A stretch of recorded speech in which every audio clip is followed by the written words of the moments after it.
เดี๋ยวไปเที่ยวคณะไปพ่วงขับรถไอ้ไปพาหนองมันนำมาแล้วเตาคันสลามในยินก็ยินเอาลอยขนาดขาเตียงเดียวไปจังกันพยายามเมื่อลำชิงอ่างปางลานรักใจขย้อนเลยมีเด็ดตาต่างชายข้อความยินจูกันแน่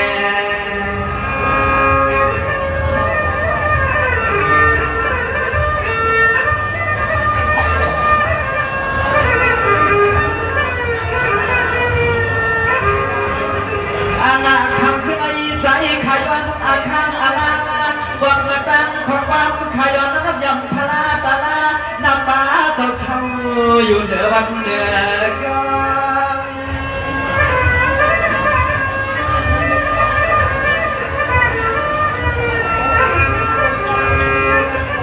ข้าไม่ขยันเท่าเตียงมุนลูกพุ่งละห่วงตัวมาห่อ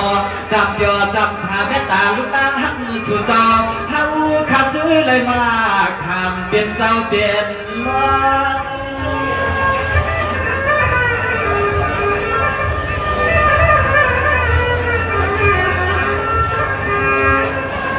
คือกาวผมว่าเจ้าตันนักความเจ็บเอาเอ็นนิก้าเขาขัดตามเชียงคือกาวผมเจ็บจริงน้องเขาขัดปัดนี่จริงลุง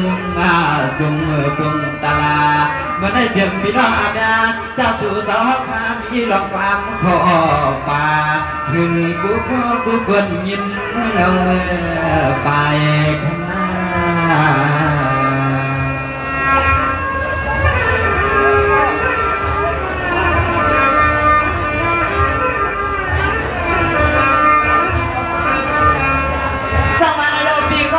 เชื่อเจ้าได้บางวันได้ปีไหนเปลี่ยนเทวันหลู่แล้ววันร้อนขยับวันนั้นสู่เจ้าเห็นเปลี่ยนไว้กว่าเอาไปมองปอปังพอวันก็ลุงรองทางต่างมายอมกล่าวก็คุณตั้งลุงนั้นสู่เจ้าก็ยุ่งกับเจ้าก็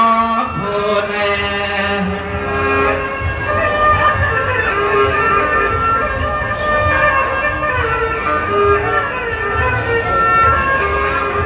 ตัวว่าร้องได้ไหนก็ทวงมาทวงเล่าชื่อว่าชื่อเมื่อข้ามาลุงเฮาได้มือคำทำตะลานับป้าเลยเมื่อคำเป็นลุงคำรวมควันเมื่อคำลุงใจในเมื่อทางเมื่อกัน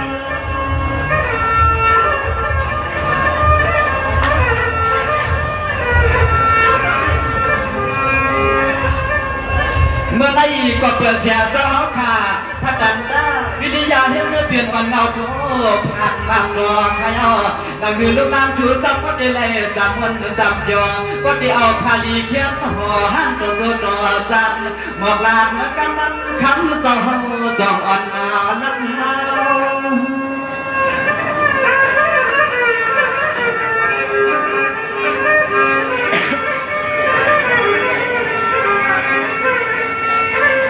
หนอกูมือเลี้ยนอกูข้าวปีงน้องเรากระตั้งเช่นเตอเตรียมเรียกเตรียมพอเตรียมเจ้าเตรียมข้าไปก็พบความกันว่ามาขับไว้อร่อยหลับเพียงทุ่งเรื่องตายานในเข็มชีไทยกับไก่เตรียมมือจู่เจ้าข้ามีลูกลางดีกับไก่เตรียมมือจู่เจ้าข้าตั้งเช่นมีลูกลางดีนั่นอ๋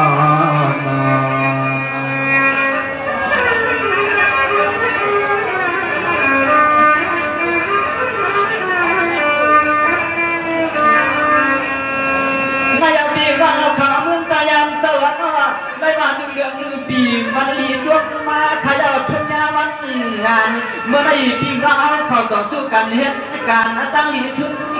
ขยับนั่นคือประเดี๋ยวอะไรมีชุนตีถูมีช่วยมีเอาตามตัวกูชูกรรมฮาเล่ถูกกรรมเมื่อนาเขาหึงแม่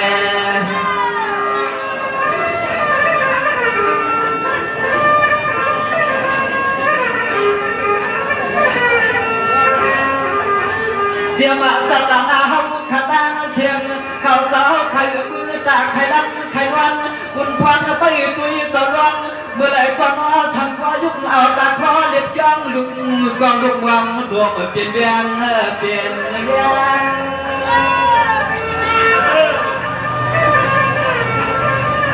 เ เลยว่าลูกอีลามันอยู่กันเกี่ยวใหญ่ฮัลโหลร้องละเมอจะไม่พักกันเลี้ยวปั่นหัวมือขึ้นมาเลยอยู่ตัวเขาด้วยลูกชายชูเจ้ามันให้แก่ลีฮันดีเพียง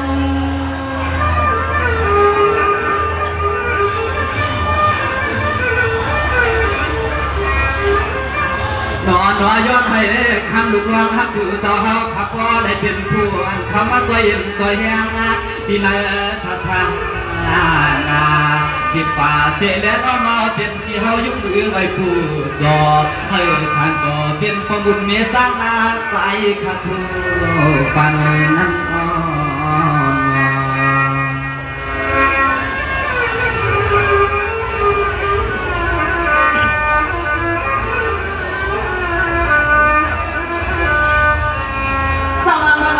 ไม่ว่าชูเจ้าเขาคึงกวางเจียนจ้าขะเลา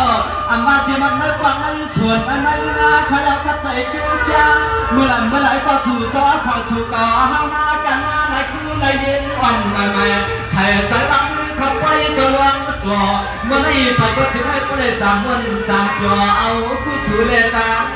ลีใน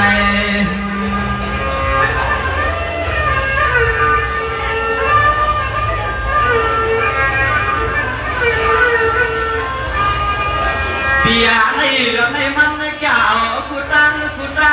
นอกใจข้ามาถึงที่มาวัดมาความป้าที่ยองยักษ์คุยหน้าเต็มจะฉางจะร้องก็มันแก่นยาเมื่อปี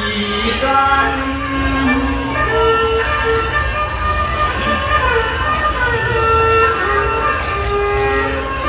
เมื่อในการเสียจะเขาขับพัฒนาวิริยะอ่อนหัวทั่วหน้ามันยาเมื่อไรก็อำงานในนี้ลองตามลูกผ่าตาเพื่อนอำเฮืองน้อมาถึงให้พ่อถึงเอาเจ้าคำเมื่อเอา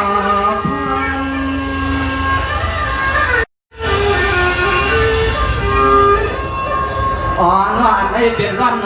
ที่เฮาไว้คือยุคมือกุยามเมื่อในหลังห้องใจขย้อนห้องการตรวจชูเจ้าตาหน้าสเวนิกาเฮาขาดได้หุ่นขับพันก้อนตักเหลี่ยมจวนข้างมือข้างยาป่าเจียมปีเจียมน้องเฮาขับจะได้ฟังย้อนฟังหัดขึ้นห้องเตรียมเอายอมป้าจนคำปฏิชาห้องเตรียมจวนตะมึงจะเฮาขาดเขียช่องเขียขาพอนั้นปันอ่อนในน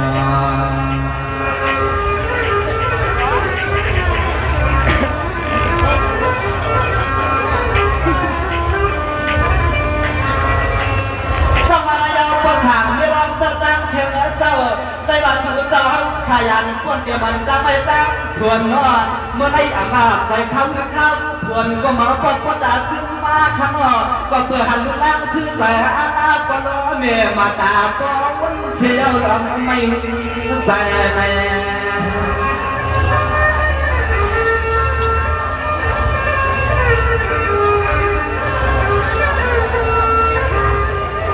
นายมาก็ร้องบนสวดว่าการเดินเปลี่ยนลุกหมุนดูจ้างเลยมันตรวจตัวมองไม่เสียเมื่อวันมันแหละใส่ปนเด็ดชุ่มมาชุ่มไม่บางฝักขี่ก็มีจงก็ป้าน้ำตาฉันก็เคยตัวหัวมาก็จมหน้าเปลี่ยนบุญควันเฮา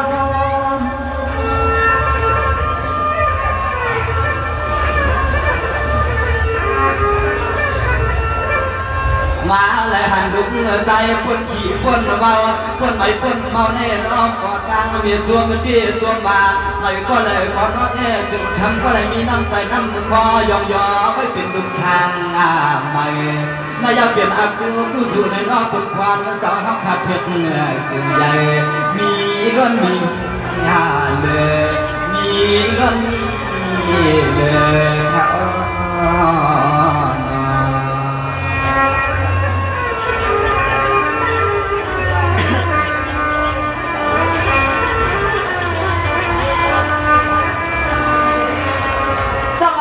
คือความเจ็บมันมาพิจิตรเชื่อเมื่อในอันเดือดความเท่าอันเดียมาเก้าพ่อหายเมื่อในปีว่าเงือเจ้าคนยันเดี๋ยวมันตั้งมือตั้งตายชายใจคนไว้ขยอเดี๋ยวมันชูเจ้าเขาตั้งยิงตั้งใจเลยจับดูยานมันพ้นตั้งไม่ตั้งผู้เมื่อตายันเจ้าตั้งหลวง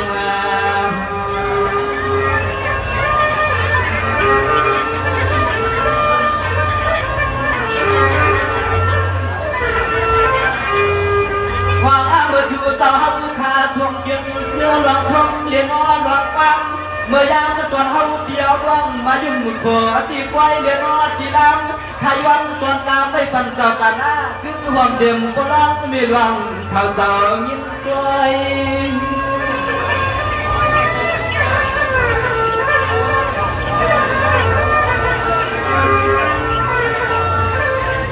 เมื่อได้สู่เจ้าเฮาคำนี้เชื่อดูลีลางมานมากึ่งดังทั้งพออับกึ่งเพื่อน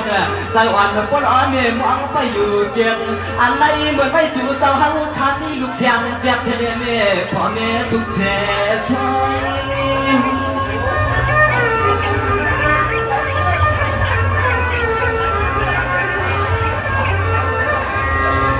ย้อนเราสู่เจ้าไปด้วยขาเลียนหน้าเพราะว่าสู่เจ้าขาเจอได้มากเขาเป็นปวดฉากเลยก็มีดวงผมป้าก็อ้ามยอมผมก็ตามแล้วคุณพ่อไปอยู่ไปทิ้ง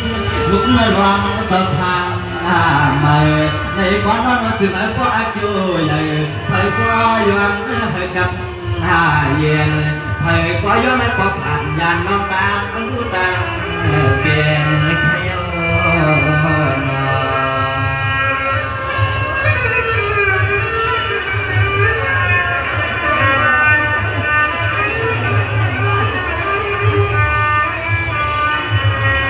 สังวานยาให้อันที่เกี่ยวกับตัวไก่ตัวน้ำมันงูกลางห่วงขยอดาบเปียนี้ทำมีหมวกอักลมลืมขนาเยี่ยมเต็มจู่หวังอาคับนี่ก็นอนกุมลุมเจ้ามาจู่เจ้าก่อนไม่ยอจ้าหนุ่มห้ามก็เจ้าห้ามพอ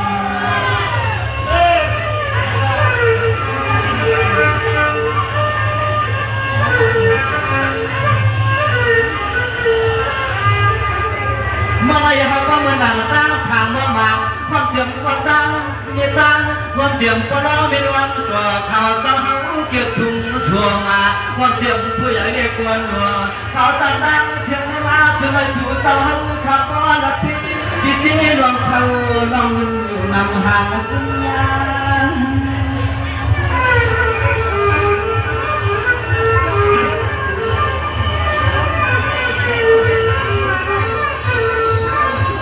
นอนรอขึ้นห่วงปลาห่วงจิมปีเจียมร้องเฮาขาดางเชียงอันไหนมาก็อยู่เรียนว่าก็อยู่ด้วยอรวยใครหันใครยิ้มขอชมขอความมันที่เคียดวงมานังหน้ากวนส่วนโยมากวนผู้มาใจเย็นใจแห้งหักเปียกพิงพุงขอกามาเก่ามังเข่าใจใครทุกพวงไว้เมื่อจอยแถมน้องหญิงน้องตายมีกี่ล้วนใจยืนใน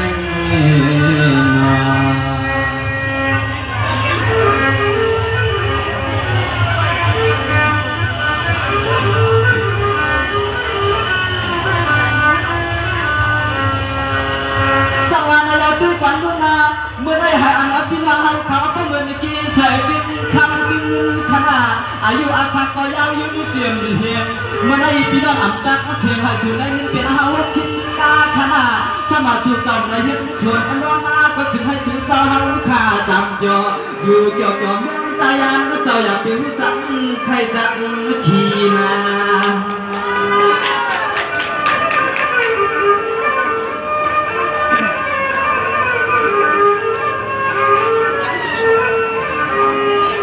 นอนปีไหนถึงไหนปลายมีกูตังหัวมาเตรียมกี่คนเรียนนั่งมืดวังหัวมาเตรียมกี่วัดเรียนว่าตีเกินหักพ่อเฮือหัวมาเตรียมกี่วันเรียนว่ากี่เมืองก็เปลี่ยนให้มีฉายาพวกเตรียมจับตาหน้าเฮาขัดตั้งเชียงก็เลยเชื่อเกี่ยวไปมันไม่เข้าไปมัน